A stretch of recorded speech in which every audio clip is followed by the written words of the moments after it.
Voici le paradoxe le plus absurde de la route française aujourd'hui. Le diesel le plus interdit du pays, celui qu'aucune grande ville ne veut plus voir passer, c'est aussi le seul qui a le droit d'entrer en centre-ville quand il veut. Pas malgré son âge, à cause de son âge. Imagine un vieux break diesel qui s'arrête pile devant le panneau d'entrée d'une zone à faible émission, moteurs qui tourneront, et qui pourtant franchit la ligne sans problème. Pendant que des millions de conducteurs bradent leur vieux diesel en panique parce qu'une ZFE vient de le condamner, les mécanos, eux, font exactement l'inverse. Ils les rachètent. Pour 3 fois rien. Parce qu'ils connaissent une ligne sur la carte grise que l'administration n'a aucune envie de mettre en avant. Une petite vignette critère collée sur le pare-brise décide de tout, mais cette ligne-là, sur le certificat d'immatriculation, fait sauter l'interdiction d'un seul coup, en toute légalité.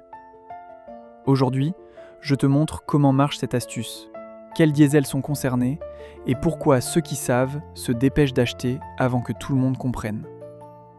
D'abord, comprends bien comment on t'a piégé, parce que le piège ne regarde même pas ton moteur.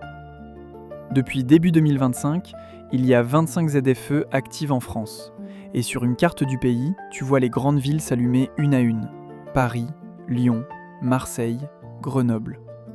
Et pour savoir si ta voiture a le droit de rouler, personne ne soulève le capot. Personne ne mesure ce qui sort du pot d'échappement. On regarde une seule chose, l'année inscrite sur la carte grise. Un diesel immatriculé avant 1997 et non classé, tout en bas de l'échelle. Un diesel du début des années 2000, critère 4 ou 5, peu importe qu'il ait 80 000 km au compteur, qu'il ait été entretenu comme une horloge, qu'il consomme moins qu'un gros SUV neuf. La vignette ne juge pas l'état de la mécanique, elle juge la date de naissance. Et les plus vieux diesels, les increvables des années 80 et 90, se retrouvent automatiquement les premiers sur la liste des interdits. Tu te dis peut-être que ce n'est pas si grave, que dans les faits, rien n'est vraiment appliqué. C'est là que ça se complique. En 2025, les députés ont fini par voter la suppression des ZFE, dans l'hémicycle bondé de l'Assemblée nationale. Beaucoup ont cru que c'était terminé, que le bon sens l'avait emporté. Sauf qu'en mai 2026, le Conseil constitutionnel a annulé la mesure. Le vote est parti à la poubelle, et les zones sont toujours là. On t'a agité la fin du dispositif sous le nez, et sur le terrain, le mur n'a pas bougé d'1 centimètre. Et il resserre l'étau par la technique. Sur les grands axes urbains, les caméras de vidéo-verbalisation apparaissent en haut de leurs mâts. Pour l'instant, la sanction reste inégale. Grenoble verbalise déjà. Paris a repoussé les amendes pour l'année. Lyon prépare la verbalisation automatique. Mais regarde bien la direction que ça prend. On installe des caméras qui lisent ta plaque, la comparent à un fichier et envoient l'amende toute seule. 68 € à chaque passage. Pas d'agent en face, aucune discussion possible. Une caméra et une base de données qui décident si tu as le droit d'aller travailler. Et pendant ce temps, ta voiture perd de la valeur pour une raison qui n'a rien de mécanique. Sur les sites de petites annonces, les prix des vieux diesels sont barrés et chutent semaine après semaine. Un diesel des années 90 en parfait état se vend moins cher chaque mois. Pas parce qu'il roule mal, parce que son propriétaire panique et veut s'en débarrasser avant qu'il ne vaille plus rien du tout. On n'a pas écrasé ta voiture, on a simplement coupé son accès à la ville jusqu'à ce que tu la brades toi-même. C'est une casse déguisée, et c'est le propriétaire qui tient le marteau. Sauf que les mécanos, eux, ne paniquent pas. Dans leur atelier, penchés sur un vieux moteur diesel qu'ils inspectent le pouce levé, ils regardent ces mêmes annonces, et ils voient l'inverse exact. Ils voient des moteurs increvables, simples à réparer, vendus au prix d'une trottinette, avec une porte de sortie que le vendeur ignore complètement. Et si tu crois que cette histoire commence avec les voitures, tu te trompes de coupable. Les premiers à s'être fait prendre à ce jeu, ce sont les agriculteurs. Repense à ces files de tracteurs qui bloquaient les autoroutes. Un tracteur à 100 000 € qui se bloque tout seul parce qu'un capteur à 50 € n'est pas d'accord, et qui refuse de repartir tant qu'un technicien agréé n'est pas venu le débloquer avec un ordinateur. Le paysan peut changer la pièce en 10 minutes avec une clé. Le logiciel, lui, dit non. Quand des milliers de tracteurs ont bloqué les routes de France, il y avait ça dessous, entre autres choses. Le ras-le-bol de ne plus être maître de sa propre machine. Et la même logique descend aujourd'hui du champ vers ta voiture. On te vend un objet, mais on garde le droit de décider quand, où et comment tu as le droit de t'en servir. Maintenant, la sortie.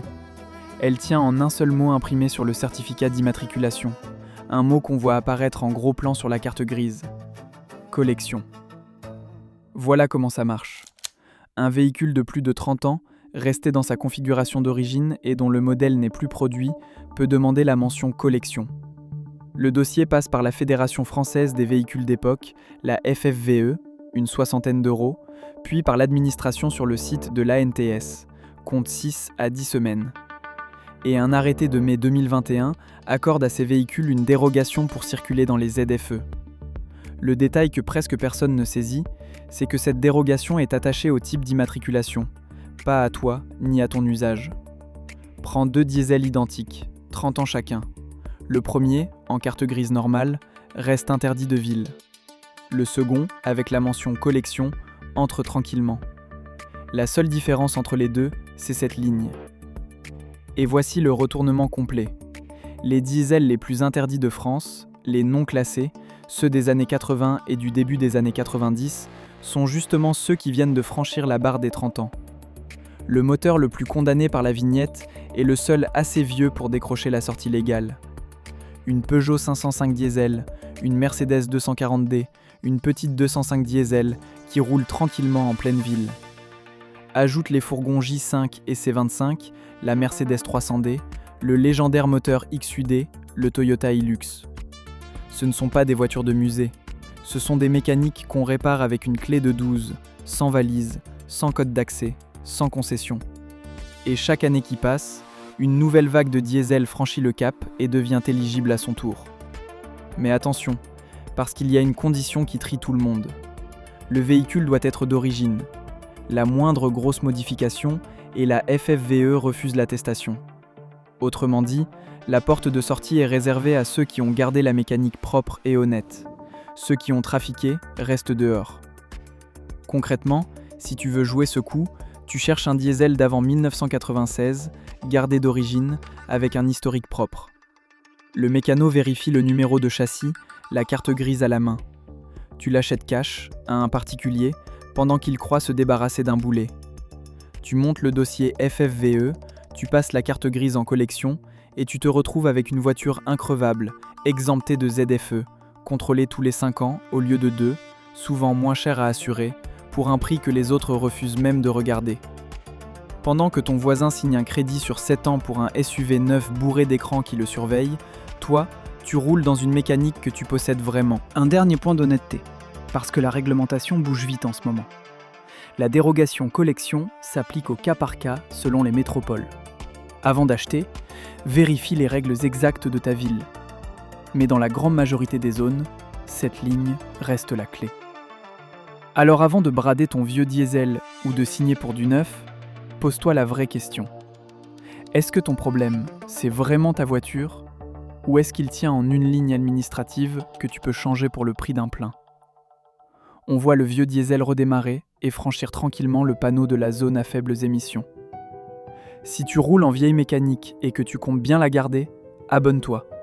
Sur cette chaîne, je démonte chaque semaine les pièges cachés derrière ce qu'on t'oblige à racheter. Et la voiture, ce n'est que le début. Le même scénario tourne déjà sur ton compteur électrique, sur ta chaudière, sur ton smartphone. Même verrou, même logiciel, même facture. Si tu veux voir comment il compte te faire payer un abonnement pour des choses que tu possèdes déjà, la vidéo est là, sur ton écran. Clique.